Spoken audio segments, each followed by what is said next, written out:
ठीक, बताएंगे कि असई की लड़ाई का दूसरा चरण है। दूसरे चरण में मराठों ने अपना जो है मोर्चा परिवर्तन किया फिर से और तोपें सबसे आगे लगाई। उसके पीछे जो पैदल सेना, घुड़सवार सेना, उनकी जो बची हुई सेना थी जुहा नदी के समानांतर खड़ी हुई। ठीक है, वहीं दूसरी तरफ जो बेजली नदी पार करता है तो अपनी सेनाओं को तीन पंक्तियों में लगाता है। ठीक है, जिसमें सबसे आगे 70 एर्थ चार, सेकंड एनआई, एर्थ एनआई और पिकेट्स। दूसरी तरफ दूसरी पंक्ति में जो है फोर्थ एनआई, ट्वेल्थ एनआई और 74th चार। तीसरी पंक्ति में घुड़सवार सेना थी जिसमें fourth NC, fifth NC, 19 dragon और 7th एनसी। ठीक, क्रम से याद रहना चाहिए।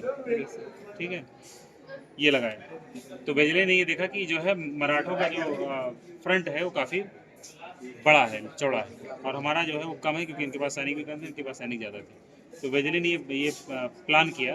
उनका प्लान ये था कि जो पिकेट्स है, पिकेट्स अपने दाहिने जाएंगे लेकिन कसई गांव की तरफ नहीं जाएंगे। पिकेट्स अपने दाहिने जाएंगे और 74th चार इनके दाहिने स्थान लेगा, और सेकंड एनआई और फोर्थ एनआई और ट्वेल्थ एनआई ये बीच का खाली जगह भरेंगे, और जो घुड़सवार सेना है वो जुहा नदी तक फैल जाएगी। ठीक, इस तरह से इनका भी फ्रंट बड़ा लगने लगेगा। ठीक है, लेकिन ऐसा होता नहीं है, क्योंकि जैसे ही इनका प्लान बनता है ऐसा करने का, वैसे ही मराठे फायरिंग शुरू कर देते हैं। यहाँ से फायरिंग स्टार्ट हो जाती है, लेकिन फायरिंग के बीच में चूंकि आदेश पाकर अब जो पिकेट्स थे वो अपने दाहिने बढ़ने लगे। फायरिंग बहुत तेज़ थी तो ये रास्ता भटक जाते हैं, और भटकते हुए ये पहुँच जाते हैं असई गाँव की तरफ बढ़ जाते हैं।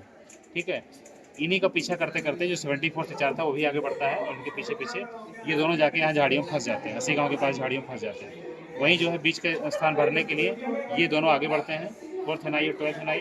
ठीक है, लेकिन फायरिंग बहुत तेज़ थी तो ये सब जो है वो अपने बाएं साइड में, बाएं तरफ ये भीड़ की तरह इकट्ठा होने लगते हैं, और जो घुड़सवार सेना थी वो जुहा नदी तक फैलने का प्रयास करती है। ठीक है, अब इस बीच में क्या होता है कि जब ये पिकेट्स और 74th चार ही झाड़ियों में फंसे रहते हैं, तो इस मौके का फ़ायदा उठाते हैं सिंधिया और इन पर अटैक कर देते हैं। इनको एक चौथाई कर देते हैं मार के।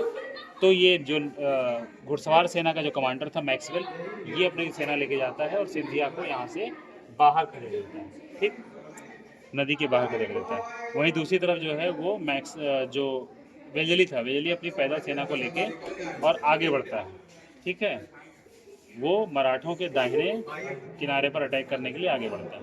ठीक, और ये आगे बढ़ता है जब यहाँ पर ये अटैक करते हैं, और यहाँ पर मराठे जो तोपची हैं वो मारे जाते हैं। बाकी जो नहीं मारे थे वो नाटक करते हैं मारने का और लेट जाते हैं। ठीक है, और बाकी जो सेना है वो असई गांव की तरफ इकट्ठा हो जाते हैं, और इस तरह से जो है वो बेजली मराठों के जो दाहिने साइड है, दाहिने भाग में, दाहिने पार्श्व पे वो इकट्ठा हो जाता है। ठीक, दूसरा चरण ही खत्म हो जाता है। ठीक है, तीसरे चरण के लिए